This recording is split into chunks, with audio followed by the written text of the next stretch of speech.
احتجاجی ریلی میں تمام علماء نے متفقہ طور پر ہندوستانی سرکار سے وسیم رضوی کی گرفتاری کا مطالبہ کیا اور سپریم کورٹ سے درخواست کی کہ اس دہشت گرد شیطان کی عرضی کو خارج کرتے ہوئے اسے سخت سے سخت سزا دی جائے، کیونکہ اس کا یہ اقدام ہندوستان میں فتنہ و فساد کی آگ بھڑکانے کے لیے ہے۔ علماء نے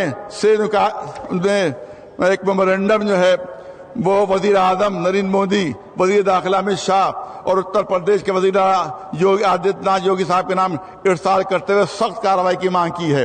احتجاجی ریلی میں مجلس علماء ہند کے جنرل سیکریٹری میرا نام ہے قضیت کلب جواد اور سپریم کورٹ کے مشہور وکیل محمود پراچا نے اعلان کیا کہ آئندہ جمعے کو دہلی جامع مسجد پر نماز جمعہ کے بعد شیعہ سنی کا احتجاجی جلسہ منعقد کیا جائے گا، اگر ممکن ہوا تو ریلی نکالی جائے گی کہ جو سپریم کورٹ تک جائے گی، وہ ریلی دہلی میں، اور سپریم کورٹ سے مانگ کی جائے گی کہ وسیم رضوی پر دہشت گردی پھیلانے اور ملک مخالف طاقتوں کے ساتھ مل کر ملک میں دہشت گردی کو فروغ دینے اور فساد کرانے کی کوششوں کے خلاف مقدمہ درج کر کے اسے سزا دی جائے، اور سپریم کورٹ اس عرضی کو خارج کر کے اس پر بھاری جرمانہ عائد کرے، سپریم کورٹ کی طرف سے اس پر بھاری جرمانہ عائد ہو۔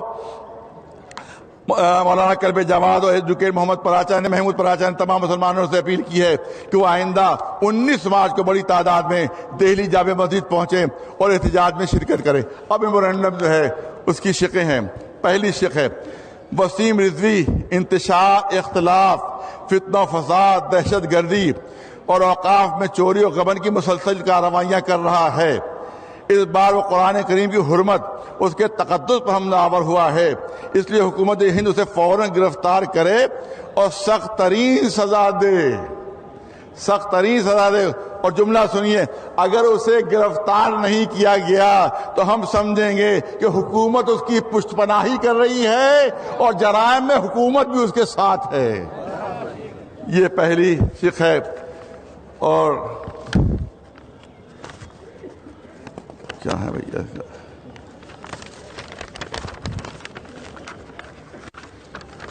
دوسری شق جو ہے وسیم رضوی جو کہ توہین قرآن کا مجرم ہے اور مسلمانوں کے نزدیک قرآن و سنت کی روح سے وہ توہین قرآن کا مرتکب ہو، وہ مرتد ہے، وہ مسلمان نہیں رہتا۔ مرتد کے معنی کیا ہے؟ مرتد کے معنی یہ ہے کہ اگر کوئی مسلمان ہو اور اسلام کے کسی اسٹیبلش قانون کا وہ انکار کر دے، مثلا انکار کر دے کہ نماز واجب نہیں ہے، مرتد ہو جائے گا، انکار کر دے روزہ واجب نہیں، مرتد ہو جائے گا، انکار کر دے حج واجب نہیں، مرتد ہو جائے گا، رسول اللہ آخری رسول نہیں ہے، مرتد ہو جائے گا۔ اسی طرح سے قرآن پر اعتراض کر دے تو وہ بھی مرتد ہو جائے گا، پھر وہ مسلمان نہیں رہے گا۔ تو جب مسلمان نہیں رہا تو جملے سن لیجیے، جب مسلمان نہیں رہا تو اب وسیم رضوی کسی بھی مسلم ادارے کا ممبر نہیں بن سکتا۔ جب مسلمان ہی نہیں رہا تو کسی مسلم ادارے کا ممبر نہیں بن سکتا۔ اس حکومت اس اہم نقطے پر توجہ مرکوز کرے اور اسے کسی مسلم ادارے کا ممبر حکومت اس کو نہیں بنائے، کیونکہ جب وہ مسلمان ہی نہیں ہے تو کسی مسلم ادارے کا ممبر بھی نہیں بن سکتا۔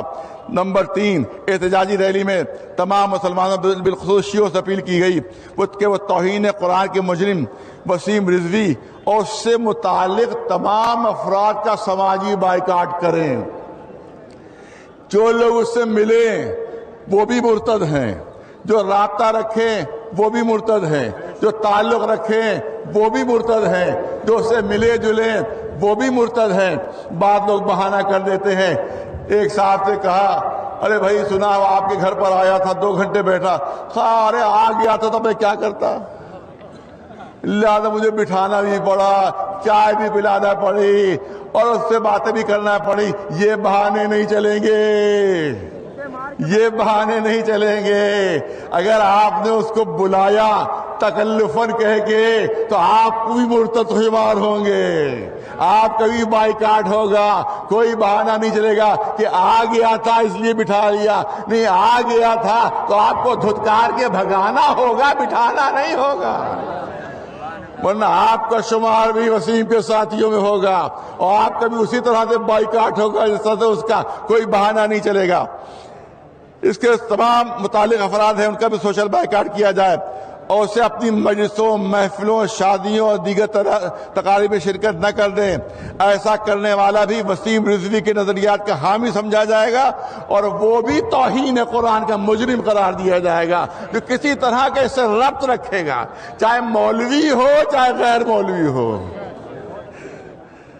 وسیم رضوی سے کسی بھی قسم کا تعلق رکھنے والا بھی مرتد قرار پائے گا اور اس کے ساتھ بھی ویسا ہی سلوک ہوگا جیسا وسیم رضوی کے ساتھ ہوگا، یعنی مکمل سوشل بائیکاٹ۔ نمبر 4، اس کی حرکتوں سے ثابت ہو رہا ہے کہ ہندوستان دشمن طاقتوں کا ایجنٹ ہے، لہذا اس کے خلاف NI کے ذریعے مقدمہ درج کر کے سزا دلوائی جائے۔ اور آخری اور نمبر 5، چونکہ توہین قرآن مجید کا ارتکاب کر کے وسیم رضوی مرتد ہو چکا ہے، لہذا وہ کسی مسلم قبرستان میں دفن نہیں ہو سکتا۔ وہ کسی مسلم قبرستان میں دفن نہیں ہو سکتا، نہ کوئی مسلمان اس کی نماز جنازہ پڑھا سکتا ہے، نہ کوئی مسلمان اس کی نماز جنازہ میں شرکت کر سکتا ہے۔ یہی حکم اس کے حمایت کرنے والوں اور اس کے ساتھیوں پر بھی صادق آئے گا۔ بس بات مکمل ہو گئی، بائیکاٹ کیا جائے۔ بائیکاٹ جو ہے وہ 2 لفظوں سے مل کر بنا ہے، ایک بائی ہے ایک کاٹ ہے، لہذا دونوں لفظوں پر آپ کو عمل کرنا ہے۔ آئے تو دوری سے بائی اور کاٹ کرنا بہت ضروری ہے، کاٹ کرنا بہت ضروری ہے، لہذا مکمل بائیکاٹ ہونا چاہیے، جھوٹا اور نقلی بائیکاٹ نہیں ہونا چاہیے۔ میں تمام حضرات کا شکریہ ادا کرتا ہوں، اسٹیج پر بیٹھے ہوئے جتنے بھی حضرات ہیں علماء سب کا شکریہ۔ دیکھیے عدو شود سبب خیر گر خدا خواہد، دشمن بھی اچھائی کے سبب بن جاتا ہے اگر اللہ چاہتا ہے۔ یہ ملعون اگر قرآن کے خلاف بات نہ کرتا تو شیعہ سنی ایک اسٹیج پر کیوں جمع ہوتے؟ لہذا اتحاد کی فضا قائم ہو گئی ہے۔